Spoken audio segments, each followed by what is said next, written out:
సంయుక్తం నిత్యం జాయంతి యోగినః కామదం మోక్షదం తస్మాదోంకారాయ నమో నమః. అందరూ ఒకసారి గట్టిగా చప్పట్లు కొట్టండి. జీవితం అంటే ఉత్సాహం, జీవితం అంటే ఆనందం, జీవితం అంటే ప్రేమ. హాలు బ్రహ్మాండంగా ఉంది, ఫ్యాన్లు వేసారు.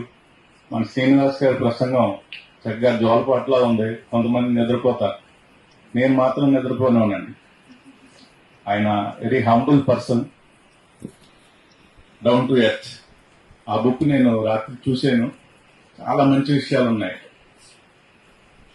వారు కొంచెం మేము సక్సెస్ఫుల్ పేరెంట్స్ కాబట్టి, హ్యాపీ పేరెంట్స్ కాబట్టి పేరెంటింగ్ గురించి, తర్వాత భార్యాభర్తల సంబంధం గురించి చెప్పమన్నారు. అలాగే ఇంకొకరు కోరారు అత్త కోడళ్ళు ఇంట్లో ఎలా ఉండాలని. ఇవన్నీ నేను మీకు చెప్పడానికి ప్రయత్నం చేస్తాను.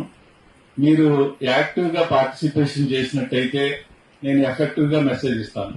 ఓకేనా? మీరు అందరూ ఒకసారి మామూలుగా కొంచెం స్ట్రైట్ గా కూర్చోండి. యోగ రహస్యం మొత్తం వెన్నెముకలో ఉందండి. మనం నీళ్లు పంపు చేసే గొట్టం వంగిపోతే కరెక్ట్ గా వాటర్ ఫ్లో అవ్వదు. అలాగే బ్రెయిన్ కి ప్రాణశక్తి అందాలి, దానికి స్ట్రైట్ గా కూర్చుంటే ఉపయోగంగా ఉంటుంది.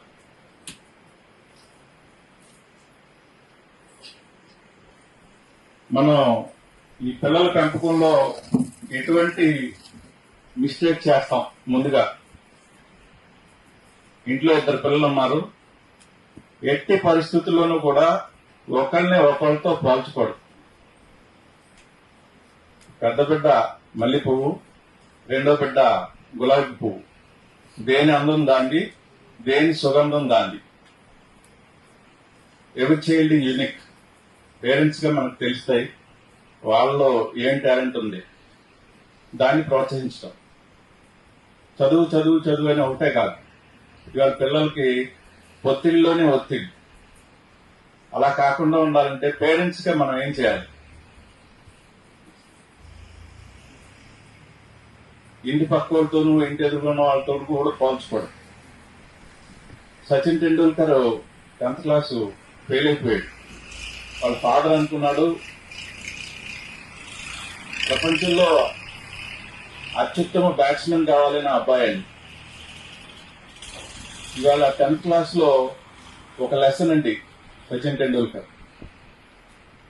అలాగే మన రాజుగారు చెప్పారు, నేను ఇంటర్మీడియట్ 2 సార్లు ఫెయిల్ అయిపోయాను. ఎంత పెద్ద అద్భుతమైన సృష్టిని సృష్టించారు ఇక్కడ. మనకెంత ఉపయోగకరమైన పని చేస్తున్నారు ఇక్కడ.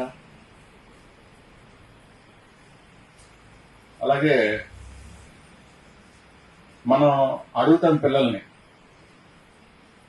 అమ్మంటే ఇష్టమా నాన్నంటే ఇష్టమా అని. ఇది ఎప్పుడు అడగకూడని ప్రశ్న. ఎవరి ప్రాధాన్యత వాళ్ళది. హ్యూమన్ బాడీ 27 డెసిబల్స్ పెయిన్ మాత్రమే అనుభవించగలదు, కానీ 57 డెసిబల్స్ నొప్పిని భరించి బిడ్డను డెలివరీ చేస్తుంది మదర్. మొదటి స్థానం తల్లిది కదా, మాతృదేవోభవ అన్నారు. బిడ్డ చిన్నప్పుడు ఏమీ తెలియనప్పుడు అని నోట్లో పెట్టుకుంటూ ఉంటారు.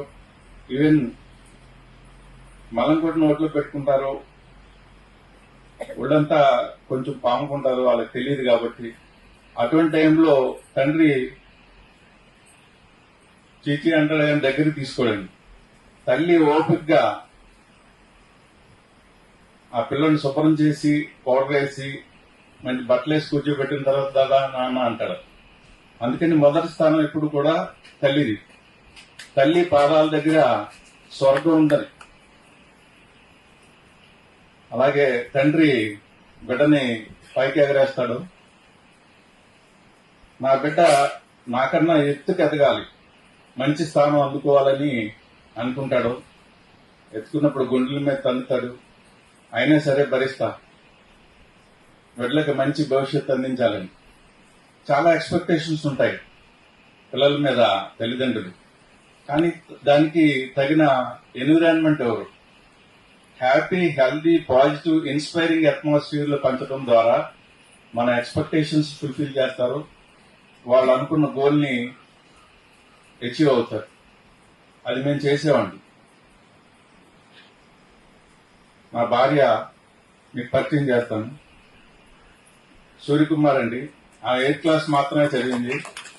మా పిల్లలిద్దరూ ఐఐటిగా వెళ్ళటంలో ఆమె పాత్ర ఎక్కువ. కొందరు చెప్తారు నా సక్సెస్ లో నా భార్య ముందుండి నడిపించింది అని, ఇంకా కొందరు చెప్తారు నా వెనుకుండి నడిపించింది అని. నేను సక్సెస్ఫుల్ గా పిల్లల్ని తీర్చిదిద్దడంలో తను నా చుట్టూ ఉందని. She not only my wife, she my life. Some times life it's another thing. ఎందుకంటే భార్యాభర్తలు 2 డిఫరెంట్ బ్యాక్గ్రౌండ్ నుంచి వస్తారు. రైలు పట్టాలి, ఎప్పటికీ కలవ పక్కపక్కనే ఉంటాయి, కానీ కలిస్తే ప్రయాణం జరగదు. జీవిత ప్రయాణం కూడా అంతే. మేము ఎప్పుడు పిల్లల్ని కొట్టలేదండి, తిట్టలేదు, వాళ్ళతో హార్ష్ గా కూడా మాట్లాడలేదు. మద్రాస్ ఐఐటిలో చదివారు అబ్బాయి అమ్మాయి. ఇప్పుడు అమెరికాలో ఉన్నారు. వెల్ నోటెడ్ మల్టీనేషనల్ కంపెనీస్ లో జాబ్ చేస్తున్నారు. అలాగే మా అన్నయ్య పిల్లలు వాళ్ళు కూడా అమెరికాలో మంచి పొజిషన్ లో ఉన్నారు. వీళ్ళందరి మీద నా ప్రభావం ఉంది. మహానుభావులైన గురువులందరి పదాలు పట్టుకుని స్పిరిచువల్ పేరెంటింగ్ ఒక రకంగా. Parenting is not a joke, it's an art.